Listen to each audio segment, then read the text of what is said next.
8b. Alors on nous dit tout, hein, question 8b, en déduire à l'aide d'une double sommation. Donc là, on va travailler sur les doubles sommes. Que pour tout n-uplet P1, P2, P grand N, tel que la somme soit égale à 1, donc ça c'est une hypothèse importante, on a une somme minorée par une autre somme. Alors pourquoi il parle de double sommation? Si on regarde bien côté droit, on a une première somme et une deuxième somme. Alors si on regarde de plus près d'ailleurs, les deux indices sont en K. C'est pas très gentil d'avoir mis ça dans l'énoncé. D'habitude quand on a une double somme, on prend pas le même indice. Donc qu'est-ce qu'on pourrait faire comme double sommation? Vu ce qu'on vient de faire au-dessus, il y a écrit en déduire, hein, on pourrait se dire qu'il va falloir qu'on somme en double le 8A, et comme au 8A il y a à la fois un K et un L, eh bien on va faire une double sommation en K et en L. Oui, mais c'est pas tout. Si on regarde dans l'énoncé, il y a aussi du PK qui apparaît un petit peu partout. Donc en fait, ce qu'on va faire, c'est qu'on va faire apparaître du PK, et comme on a deux sommes, encore une fois au brouillon, on peut imaginer qu'il y a une somme en K et l'autre somme qui n'est pas en K mais qui est en L.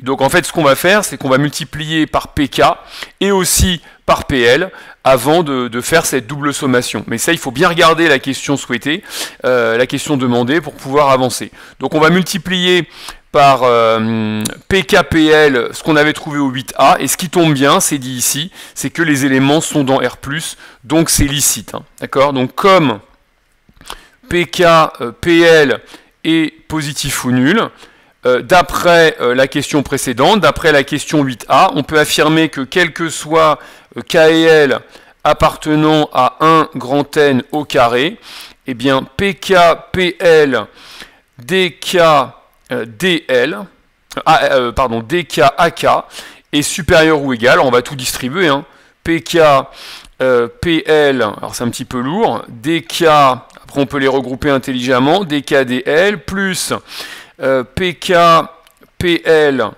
DL AK, et enfin il y a un moins PK PL DL AL. On a cette inégalité, donc par double sommation, on va sommer à la fois par rapport à K et par rapport à L, donc par double sommation, c'est ce que l'énoncé nous demandait, donc on va s'exécuter, et bien on va avoir la double somme. Alors côté gauche, bon pour l'instant je ne vais pas encore transformer, donc la double somme avec KL appartenant à 1n au carré, alors je vais quand même réarranger un petit peu les choses, on peut constater que ça dépend pas de, il y a un terme qui dépend de L, c'est PL, et puis ensuite on a aussi PK, DK, AK, et donc va être plus grand que, pareil, hein, la double sommation, alors je vais juste mettre KL pour gagner du temps, mais il faudrait remarquer à chaque fois les conditions, on peut regrouper ensemble, on a PK, DK d'une part, et on a PL, DL d'autre part, plus la double sommation, pareil, par rapport à K et L, de PK, AK multiplié par PL, DL. Donc concrètement, c'est exactement la même double somme qu'on a face à nous.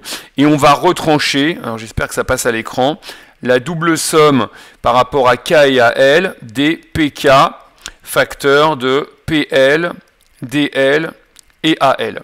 Et donc maintenant, il va falloir regarder séparément ce que valent toutes ces sommes. Alors ce qu'il faut voir, c'est qu'on a des indices qui sont indépendants l'un de l'autre, hein, et donc on va pouvoir, comme on a à l'intérieur à chaque fois un facteur avec un terme en K et un terme en L, eh bien on va pouvoir écrire ça à chaque fois comme un produit de deux sommes.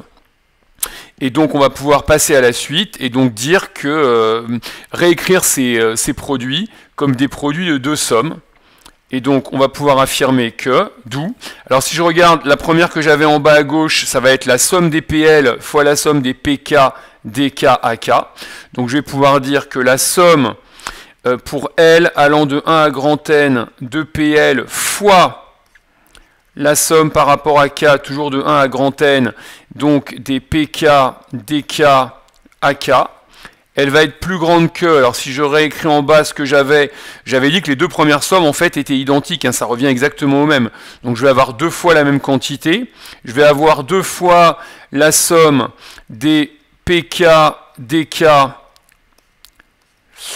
pour K allant de 1 à grand N, qui vient multiplier la somme des PL, DL, L allant aussi de 1 à grand N, et on retranche la somme pour K allant de 1 à grand N des PK, qui vient multiplier la somme pour L allant de 1 à grand N des PL, DL à L. Très important quand on a une double somme d'avoir deux indices qui soient différents l'un de l'autre. Et il se trouve qu'on a une hypothèse dans l'énoncé, la somme des PK là-haut, elle est égale à 1. Donc cette quantité-là, elle vaut 1, et cette quantité-là aussi, elle vaut 1. Et si on regarde de plus près, on a à gauche une somme qu'on retrouve exactement côté droit.